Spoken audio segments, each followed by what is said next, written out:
Hello, this is Debbie McAllister, and this is Light Up Your Worth. I am so excited for our interview today. Um, we have spent some time previously. I was on her podcast, and we'll talk more about that in the bio. So we've been having lots of hours of conversation. So let me introduce you to this amazing woman. Vivi Wilds is a digital nomad, adventure lover, and a world traveler who has been to over 70 countries by the age of 24. Her passion is guiding women to experience life deeper through adventure, creating the wildest experiences, and making memories that fill their hearts and soul. She has written several books and has created a travel planner and is also the host of a really fascinating podcast, Explore to Evolve, a travel show. And this podcast is for all travelers, digital nomads, adventurers, and those desiring to become one. This travel show shares inspiring and eye-opening stories and lessons learned through travels and adventures all around the world to help you live fully and adventure your world. So other than mentoring, she plans and designs travels, getaways, and experiences, and teaches her clients to transform through travel and adventure their world. Welcome, my friend. I'm so happy to be here, Debbie. It's my pleasure, and I loved having you on my podcast. It was absolutely amazing.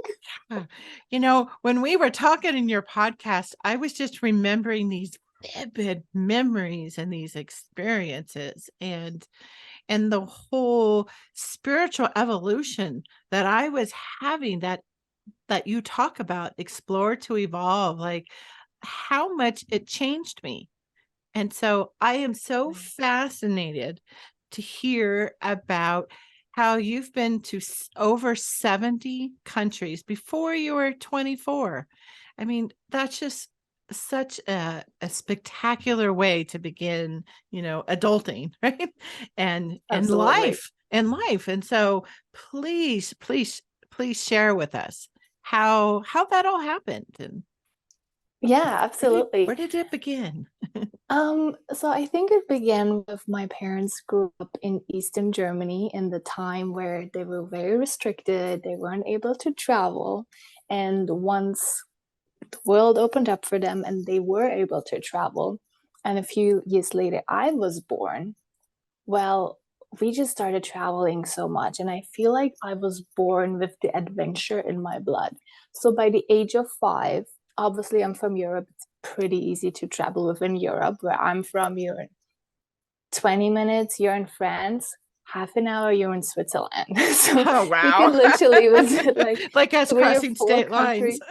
Exactly. Like Yeah. you can visit like several countries um within, a day. So it's super easy to travel. So by the age of 5, my parents took me to Nepal. We were hiking the Himalayas.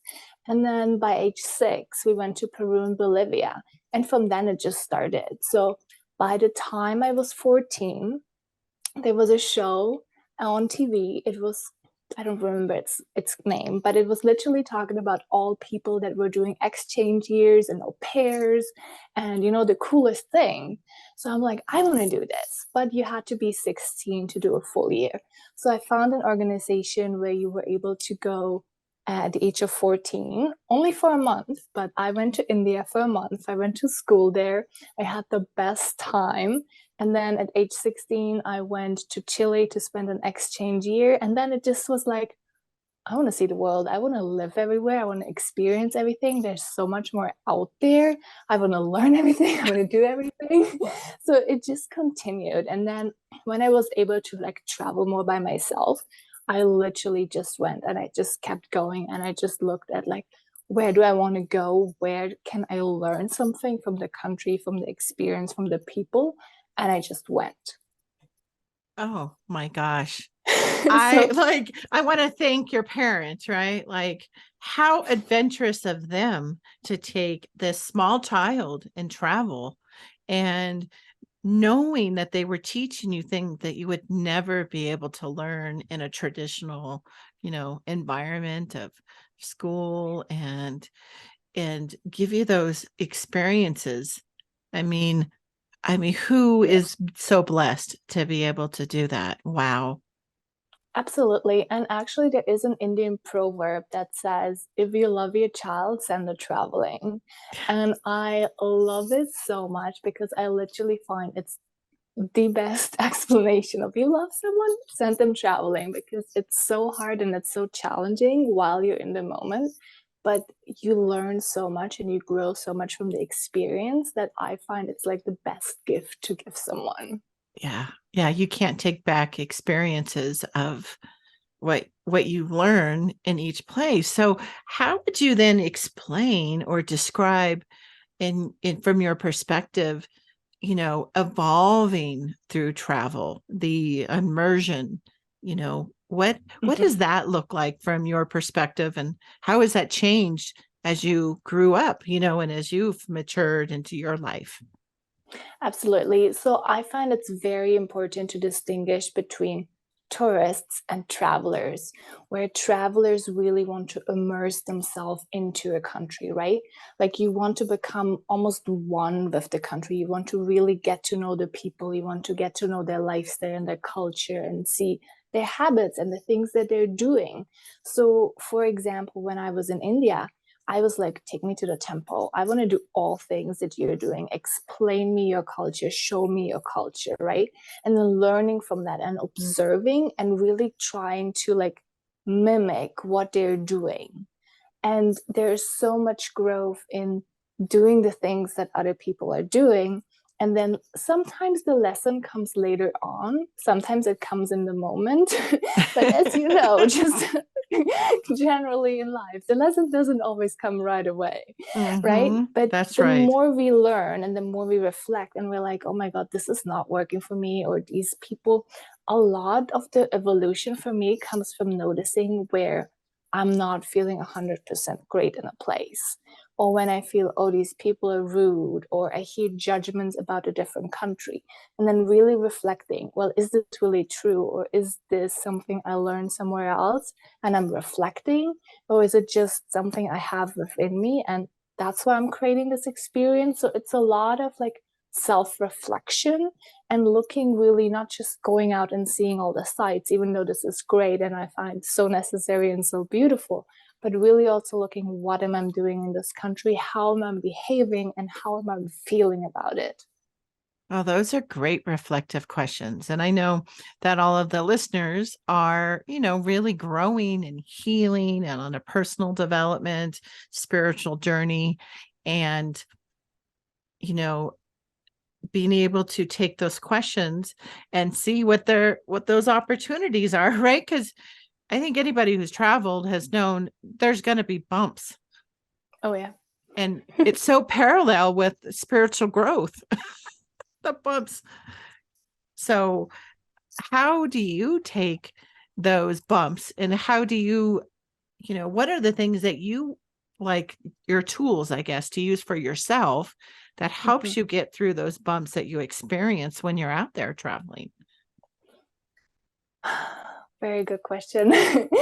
So, a story comes to my mind where I was in Bali and I was driving on my scooter and I was having a really rough day for some reason. And I was driving to the middle of nowhere, tiny little villages, and all the people that I met on the street, I'm like, everyone is so like rude and everyone looks just like mad and mean. I'm like, I don't even like this place anymore. And I love Bali, but I was having a really bad day. And I'm like, why is everyone so grumpy here? And then I stopped. I drank some water, and I noticed that I was wearing a helmet. That my face started to clench up because like you have to look, and there's like all this Mm-hmm. wind coming. I'm like, oh, let me massage my face and let me relax. And now let me take some breath and smile. And then I started driving and smiling and just trying to feel the gratitude of like feeling the wind in my hair and just being in this beautiful country, in this beautiful paradise. And suddenly everyone was smiling at me and waving. And I was having such a great experience. And I'm like, hold on. is it really the people that changed, or was it just me? Right? And so many times I've had this experience, even with my friend, we were traveling. He's an incredible drone artist. He takes the most beautiful drone pictures. So we got to a place also in Bali, super popular, and it was super difficult to get there. Like the roads were just not great. We were on a scooter together. He was on my back because he didn't know how to drive. So I was driving. It was super hot, super humid. It was so bumpy. We got there covered in dust. And all he wanted to do was take pictures, right? And I'm like, wait, took us hours to get here. Now we're here and I can't even enjoy this place. And I was just mad. I was just so mad. And then I'm like, okay, is this the story I want to tell? And I learned this from my grandpa, because my grandpa traveled a lot too. I'm like, is this the story that you want to tell? And I thought, no, I don't want to go back and, like, in a few years, tell my friends about the story where I went to Bali and I was just so mad and it was just so horrible. And I said, no, this is not what I want. So let's take a moment, take a time out, right? Take a moment, drink some water, relax, and then let's restart. And then how do you want to remember this experience? And I said, no, I want to have this beautiful experience where every time where I look at the picture, I'm right back at the moment. I'm like, this is one of the most beautiful places I've been. I remember the connection I had with my friend. I remember just the whole experience, right? I'm like, okay, and now I get to create this. And whenever I'm not having a great experience, I'm always like, okay, either I make it a story worth telling, or I find a way to shift my emotions and really feel into the present moment and just say, okay, what do I want now? Oh, that's a really powerful. I mean, both of those are very, very powerful. I did have to pause though, because you were having a bad day in Bali. So it took me a minute. How's that possible? Like, how is that possible? But it is possible. It is possible if you stay longer, right? Like I Yeah. was there for 2 months. Yeah. So Yeah. 2 months, you're not just gonna have happy days all the time, right? Yeah. Yeah. Wherever you go, there you are, is Yeah. one of those. So then in that experience, I love that you were able to reframe and pause and look at your emotions. I think as we adventure out, whether it's to the grocery store, or, shopping, or it's traveling, that what you did with even massaging your face, like, okay, what's being reflected back to me? Is this a kind world or a mean world? Yeah. And my experience, and was able to reframe that just by simply smiling. Mhm. The And power it's of so the simple. smile. Yeah. So simple sometimes, right? And I love what you shared on my podcast where you said, I think it was in the Philippines or in Thailand, where you were at a waterfall and you just started calling all pieces and parts back to you. Mhm. And I really find also, depending on where you travel, you're just a different version of yourself. So the version of yourself that you're in Thailand or in Asia generally might not be the same version of you that travels to national parks in the US or to Antarctica, or who takes a safari in Africa, or who goes to Machu Picchu, right? And depending on the version of you that comes out, or that's being called to, like, being explored and experienced, sometimes you just need to, like, see and adapt what works in the moment. Oh, that is really great advice, guidance for people of being present to where we are in life and that moment. You know, Yeah. you look back on a picture and you want to remember why you're there and what are you learning or what are you experiencing. I know when we talked before, we talked about, like, I love to immerse myself with the food and the Mhm. people and their traditions, and just simple things about what they do. And what has been your favorite part of that immersion? I have so many people that always say food. For me, food doesn't really do too much. I don't lie. I guess I've yet to find the thing. So for me, it is viewpoints. Like I will like I can see a picture on Instagram and say, I want to go there. And we've actually done it where we've taken 10, 15, 20-hour buses just because I saw a picture on Instagram and I said I wanted to see that and I want to go up that mountain. And I've hiked up mountains that were pretty hard to get up to, very remote, very in the middle of nowhere, just because I saw a picture. I'm like, I want to see that view.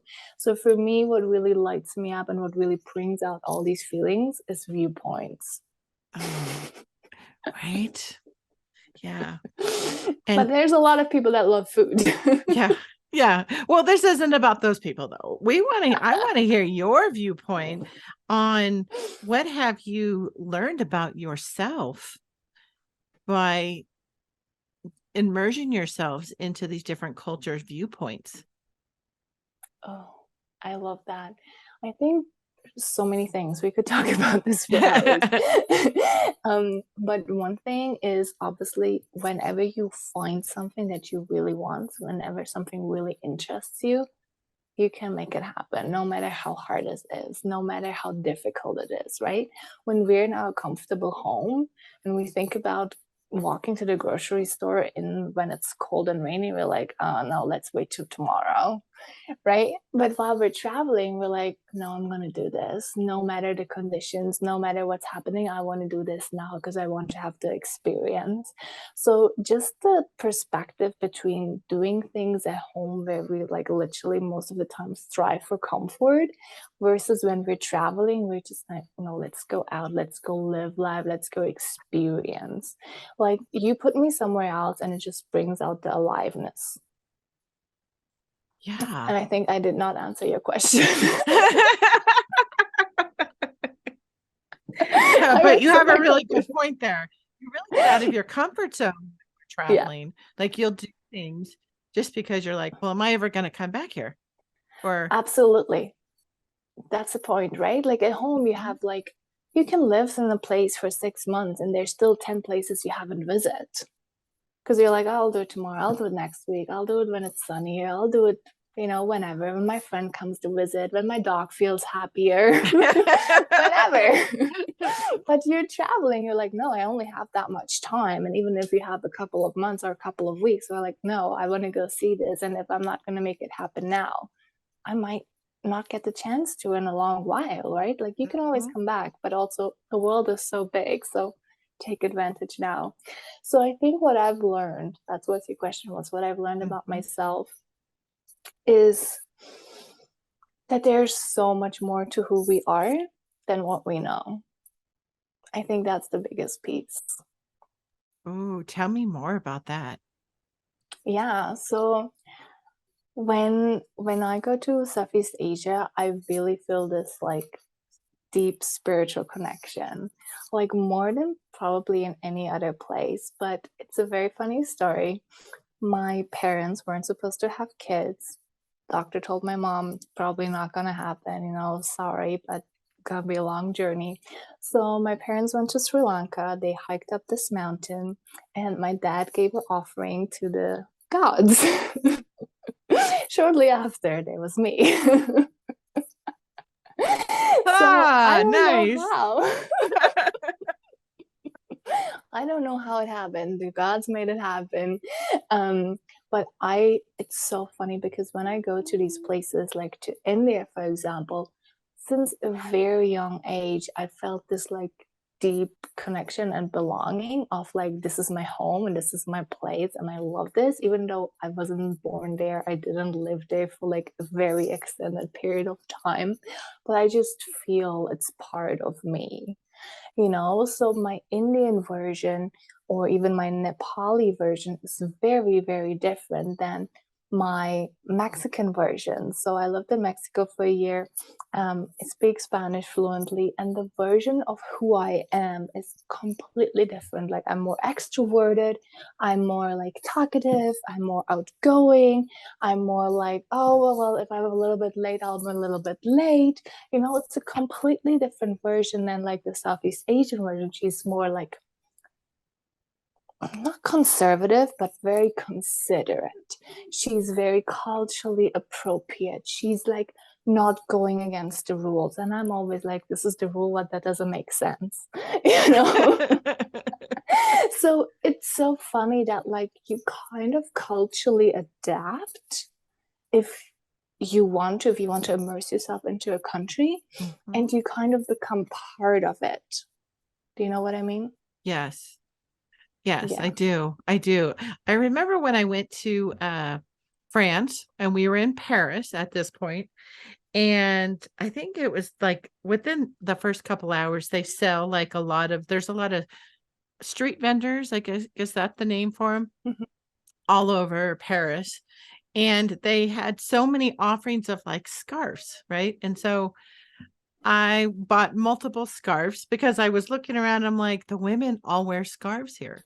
Like, and they're so Mhm. beautiful. And I love scarves. So I got some really kind of simple, not the big, huge American ones, but these really simple because they're so elegant there. Everything is so elegant.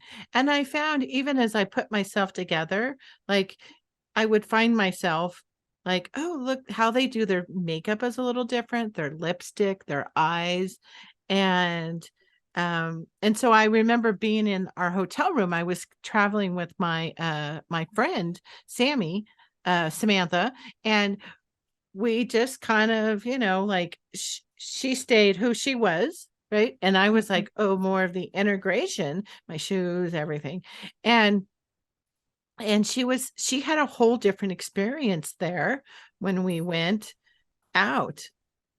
She got Mhm. treated different than I did because I, like you, I like to smile, and she was more, she just in a different phase in her life. How she approached things was more, thinking about what she wanted, and I was like, oh, just wanting to just soak it all in my skin. And so now I'm curious to know and hear your perspective about how does traveling how has it impacted you, on a spiritual basis? Like, have you briefly mentioned like you are different when you're there, and how is that environment around you different relating to like your own spirituality and connecting in with yourself? Mm, I love that question. Um, I feel so. My parents took me to Nepal when I was 5 years old, right? Mm-hmm. And they have these like beautiful. I'm not sure if you've ever seen them or heard of them, but I think they call them mani wheels. It's like a prayer wheel, it's like a big wheel, and you just walk by and you like touch them and they like roll, right? Oh. So it's like sending the prayers, and it's like prayers written on them, and you just touch them and you roll them and it sends the prayers. And they also have the prayer flags, very common in Tibet. You just put them along the mountains. I'm sure you've seen them in Mm-hmm. like the spiritual stores, right? They always have them. And when the wind blows, it just takes the prayers. So it's a very beautiful thing. And all these like mantras that you hear if you put on YouTube and you put like whatever spiritual mantras, I know a lot of them from when we traveled in Nepal, and people were like playing them, or like there was like music playing in the monastery. So I think because I was so young, I like soaked it up, and I take that with me wherever I go. So whenever I'm super stressed out or there's like a really like weird situation, I put on this one of these mantras on YouTube and I listen to it, and it directly in like not even a minute, it brings me down and it calms me and like it centers me so much. And I'm like, this is peace. Like I can have like the worst freaking day. Like the weirdest things could happen. And I put on that song, that mantra, and it literally it's like reset. And it's almost like as if you had extracted me from where I am and like put me into a monastery with all these like monks, and that like very calming environment. So it's very funny because I can literally just like click into it and be right in it. Oh, well, you know what's so beautiful about that? Because you were under the age of 7. And Yeah. so much of our beliefs are in our subconscious before we're 7. And so, wouldn't you want to ask your parents, like, did you purposely go there and have this like I don't infused think into me? Like, they probably, I'm guessing they probably didn't, but what a beautiful gift to give you, to know that you have access to what you witnessed. And what was beautiful is I have seen these Nepal prayer flags. Like, you Mhm. see them, so they're like, so big, and they're all the They have multiple all sizes. colors. Yeah. Right. And I've seen them, and I've seen them outside, but I don't know if all of the listeners realize that those flags are that they bring the prayers and release them. Yeah. It's so beautiful. So if you ever go to like any base camp, like Everest base camp, or any of like the other, big mountains that you can hike up, there's so many of these flags, and it's such a beautiful place for me, because whenever I see them, it's like, okay, you're good. Like, like you're protected. Everything is good. And even though I don't believe too much in external protection rather than like internal protection and safety, but it's just like that feeling of like, no, everything is good. This is a safe place to be, even though I don't believe there's really like unsafe places, but it's just that extra peace and calmness of like the place is safe. You know what I mean? Yeah. Yeah. Yeah. That's beautiful to hear of that, because I haven't been to Mount Everest. I haven't been to Nepal. I mean, these are just beautiful experiences of how you can evolve, how you can pick up different things about uh cultures and Yeah. what's significant to them. And have you seen other types, or what other symbols have you seen that are more spiritual, that are out there, that people may not realize, like these flags or the wheels, that is the prayers actually releasing, and that's why you see them outside people's homes, why Mhm. you're not seeing them inside. People probably have wondered, right? You're like, what are these Why are flags these there? outside, right? Like, are they doing equality? I mean, because usually I see rainbow ones, and so they might just think it's, supporting Mhm. other equality, but it's really prayers from Yeah. Nepal. It's so true. It's so true, because we use like, our Western culture, we see something, we think it's beautiful, we buy it, we use it, and we a lot of times we don't even know the meaning behind it, or why we're even using it. So yeah, I love finding out the meaning behind things. So have I seen other symbols? Nothing comes to mind, but I find what comes to mind right now is that we forget how spiritually connected nature can be. And the national parks, like I'm just thinking of the US, and like Mhm. you're gonna go to a retreat soon. There's so many beautiful, deeply spiritual places in nature where you don't even have to go to like Nepal or wherever you want to go. Like you can literally just put yourself into the middle of nature and connect in and just feel the connectedness. Oh my gosh, yes. I live in Flagstaff right now, Flagstaff, Arizona, here in the States. And, to the north of me is the Grand Canyon, Mhm. whole, this amazing vibe. And I'm in Flagstaff, which is at a 7,000-foot elevation with ponderosa pines. It's stunningly beautiful here. And has a really different energy. And I can literally walk across the street and I can get into forest right there.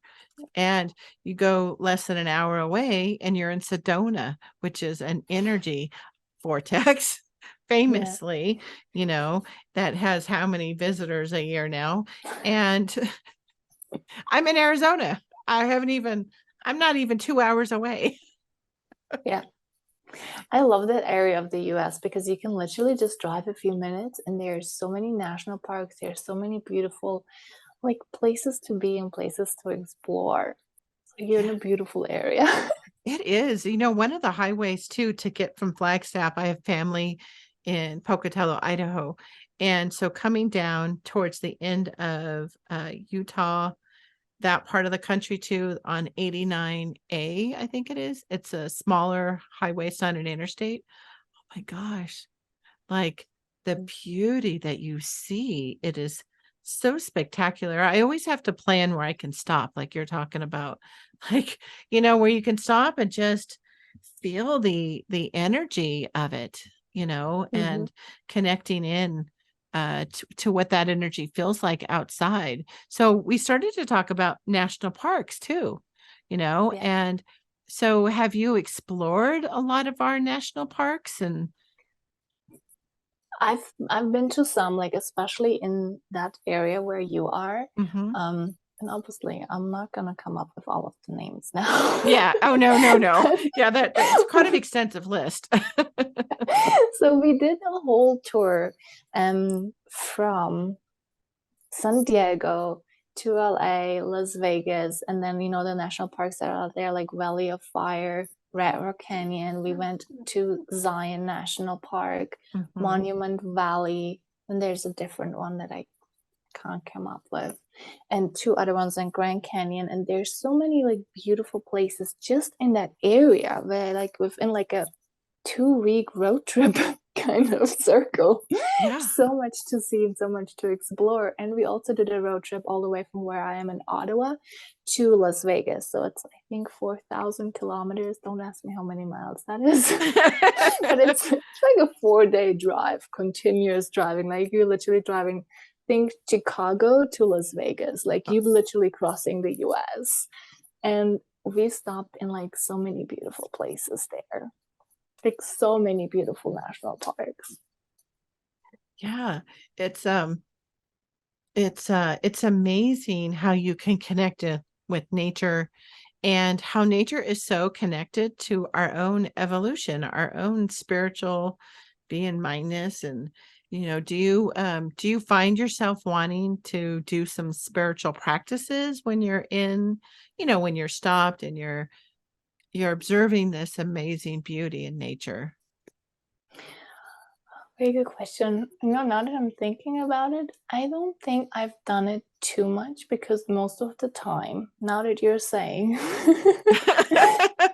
I'm traveling usually with a guy who is like not too much into these things, right? So if I would just sit down there and like start meditating, I'm like, what are you doing, chick?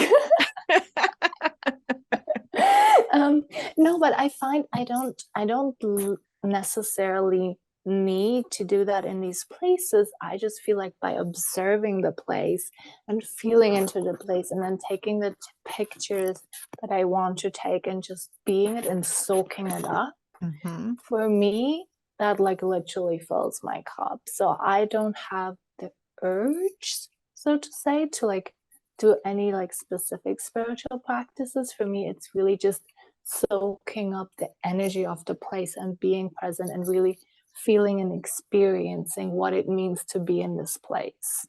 Mhm. You know, What about you? I think that's a really important thing to note for the listeners is that being spiritual isn't all one way. It doesn't mean you go and meditate and drop down on the ground or kiss the ground or And you can. do I mean you can do all of that too, right? I mean, Yeah. I have found that I practice different things. Depends on where I'm feeling, where I'm at with the energy. It could Mhm. be very different. Like when I was in Asia, what I had shared with you on your podcast was that I would ground myself and then I would call back all parts and pieces of myself. And that was Mhm. intentionally for ancestral parts of myself, past lives, different timelines, to call it all in at that time. Um, there are pictures of me meditating or getting in a meditating pose. I famously think of one when I went to NOLA, New Orleans, and which is NOLA for those who don't know, but in Louisiana. And so we were out at one of these beautiful parks, and I was with my sister and brother-in-law, and they're more not so much going to get on the ground and meditate kind of people, very, but we went to this park on like a Sunday afternoon. It was like an art festival kind of park, and we're walking around with all this beautiful stuff, photography and lots of art, different types of art. And there was this tree, like the oak trees there that are so huge. And so I told my sister, I'm going to go sit over there for a while, not too long, because they have they have a lot of ants. I didn't want to get bit, and with God knows what bugs. They got a lot of bugs out there. And so I did sit there and ground myself, meditated for, maybe 5 minutes, right? Like just connected myself on. And I asked my sister to take my picture. And so I have a few pictures, not very many of those, but that was probably more often not what I do. Usually I'm doing what you would do, is that, other than the calling back all parts and pieces of myself, I will generally take in the energy of it, of what is present, like being present, not repeating the same, like trusting my own intuition Yeah, of where I'm at. exactly. And I feel when you trust your own intuition and you like really feel into the energy, sometimes you get that, like that urge or that like sensation of like, let's go this way, or let's explore that area, or let's do this next, like that inspired action, right? Mhm. And when I do that, like there's some like, cool places that you visit, or places where you wouldn't have gone otherwise, right? Because especially US national parks, they make it so easy for you to just drive up with your car, take the picture, and continue. But like you actually want to like go and see and like really explore, or you can do whatever you want, but like I want to like, do all the hiking trails and really soak up the experience and really be there. Mm-hmm. Yeah, I'm like you. That's what I like to do. I haven't done any international travel in the last couple of years. Obviously, with COVID, has an impact on all of us being able to do that. And so I've been doing more local stuff, more road trips, camping, and I'm looking forward to the ones I have planned. You know, my next one going back up to Mount Shasta in Northern California, energy vortex. Right? Oh, can't wait. Like I can already feel that charge already coming, and and it's months away. So Mm. I'm super, super excited. So where are you thinking about for your next trip? So many places. Like I Yeah. definitely want to go to Antarctica, even though I'm constantly complaining about like the Canadian winter. But there's like something about like the ice and the icebergs and like this like nothingness where it's like I just want to experience this, So this is definitely on my list next. And then I have to go back see my family. I haven't seen them in a few years. COVID. So that's next. And then my partner has never been on an African safari. So I want to take him to wherever in Africa and just, visit and explore a few countries and do the self-driving safari, because that was like such an incredible experience where you literally just rent a car and you drive through the national park yourself. And we had elephants literally crossing 2 meters, like 6-7 feet right in front of our car. It was such a beautiful experience. Oh, and elephants, aren't they like the most magical animals? I mean, the wisdom that they Yeah. carry. I mean, how did that feel when you have these elephants like so far? I mean, so close to you, not far, but 2 meters isn't that far. That's not far at all. It's an amazing experience, especially when, most of us are used to seeing animals in the TV or in the zoo, and now seeing them literally right next to you and seeing how they behave and who they are and their personality. And then you observe them for a while and you see how, like, the little elephants are so playful. And then there's the mother who's like trying to tell them, like, get your together, like keep walking, like we're not here to play. And then there's another little elephant just walking around and playing. And then there's one who's constantly like falling almost over his own trunk because he hasn't really learned how to like use his little trunk yet. And it's like, it's the cutest thing to witness. And it's also so beautiful to see them that, elephants almost went extinct. So to see that they were able to like preserve them so that we can still go and see them, not in a zoo, but literally in their natural habitat, is so beautiful to witness. Wow, what an imprint of a memory of an experience. Like your whole like energy shifted talking and sharing about the elephants. And I don't know if people can feel this change, as an intuitive, I pick it Mhm. up. And there's a lot of intuitives who are listening or watching. And it's just such a beautiful thing that you were able to then like almost transform yourself back into what that memory was that you just shared with us with the elephants. You know, Oh yeah.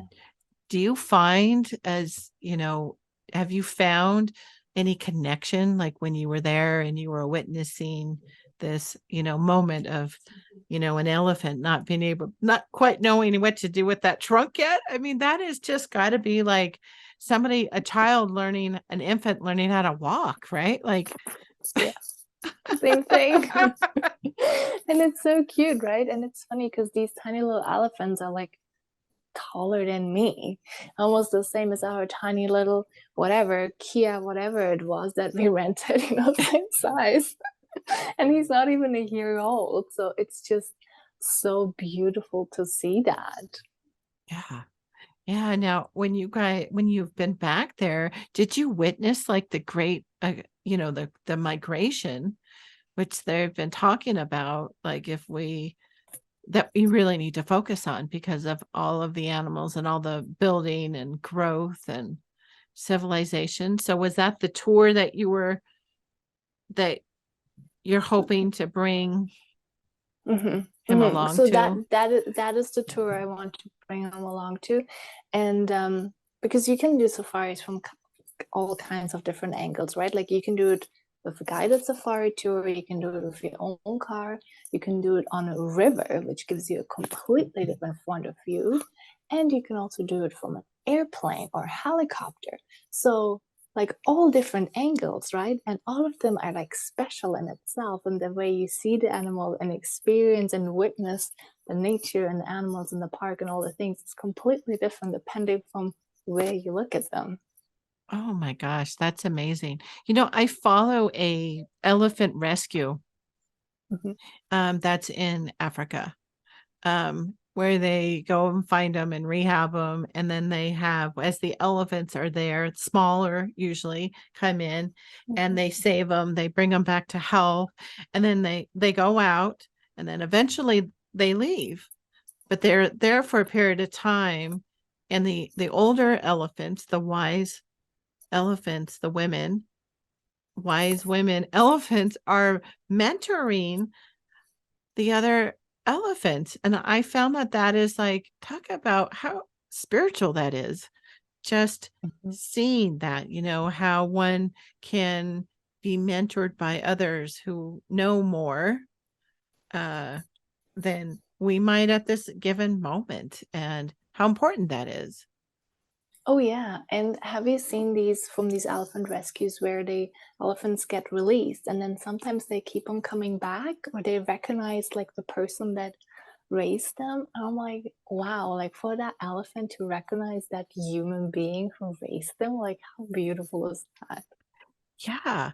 And I have you read like the stories about where some of those elephants, like you're saying, recognize them, and then they release another one, and then they'll find them years later with some of these other elephants. Like they all have that, like they start attracting each other, Yeah. like to kind Yeah. of watch out over each other, because they're different than some of the other wild animals, the wild elephants that are out there. It's like their own little not pack. They don't do a pack, and but they do herds. Elephants are in herds, right? Yeah. And so, Yes. these little herds, and I'm just fascinated by elephant culture. I just think, the time I spent in the land of smiles, um, and how revered the elephant is, and even how different. When you were in Thailand, did you experience elephants there? I think I didn't, because it was this whole time where everyone was doing these elephant tours, and a lot of people were talking about like how cruel and like not nicely the elephants were like treated and handled. So that time we didn't do that, but the person I was traveling with really wanted to experience the tigers. So I did do that. And even though they said they didn't drug them, I'm not sure. So sometimes people still give me crap for having been there. I'm like, I know, I'm sorry. I was 18 years old. I apologize Oh, for my actions. yeah. Well, I saw tigers too when I was in Thailand on one of my trips, and he was definitely drugged. He was definitely a drug Did you go to tiger. the one that was chained, or the one where they were like free but they were still very calm? No, he definitely was, had some restraints on him. And you Okay. would get up on a wood platform and take a picture with him. But I was still terrified of this animal. And, I didn't understand quite then yet. It was after that experience that I'm like, well, why would they drug them? And I think, you know, being conscious of our experiences, that they are wild animals. So yours were wild, actual out They there said they wild. were, They yeah, said they were wild, but yet you could yeah. sense that they weren't so much. Uh, They were not chained, at least. Um, but if they put something like tranquilizer or whatever into their food, they say they don't, but what do they really do? I don't know. yeah, yeah. I think it's really important for us to realize that, now, right? Like just having the awareness that our experiences, like more tourist things to be aware of versus the traveler experience that we had talked about. Yeah. And I find like a lot of people like bash Instagram because a lot of places got overcrowded because, they became Instagram famous and now everyone wants to visit the same place. But on Mhm. the other hand, we forget that it also brought a lot of awareness to places like that, where people are like, hey, like I love seeing the tiger and I want to see the tiger, but at the same time, I'm not sure if what you're doing is great, or if I can, like, yeah, I can get behind it while I'm there because now I'm a tourist and I just want to see it and I just want to take the picture. But then when you come back and you're like, ooh, was that the right thing? Or can I get behind how these people treat animals, right? And that's what like slowly starts creating the change, where like more and more people are like, no, I don't support these causes. I don't bring my money to places like that.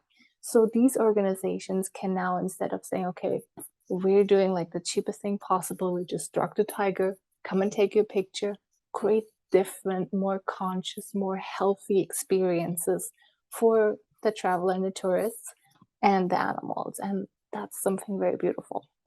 Yeah, I would agree with that. That's I think that's part of the whole how you can evolve too, like what you talk Yeah. about in your podcast is that whole evolution of internally how it can change you, and then how you can actually do, I don't want to say do better because we know better, right? But that whole experience, like, because I also have these pictures, Yeah.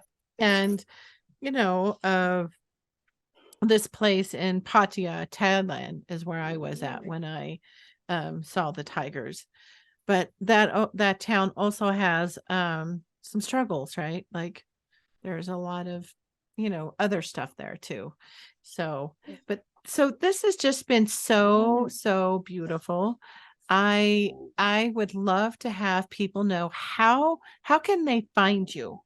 Where can they learn more and connect with you?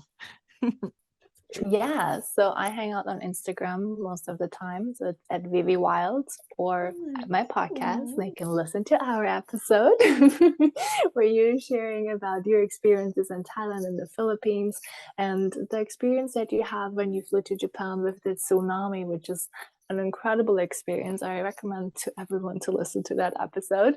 So definitely come check it out at my podcast, Explore to Evolve. Thank you so much. If you enjoyed this Light Up Your Worth episode, be sure to share with a soulful friend who needs to hear this message. Thanks so much for listening and being part of the Light Up Your Worth community. My heart is full of gratitude for you. You are my inspiration to shine the light of spiritual, heart-centered women. Now go out there and shine your own light. Sending you sunshine.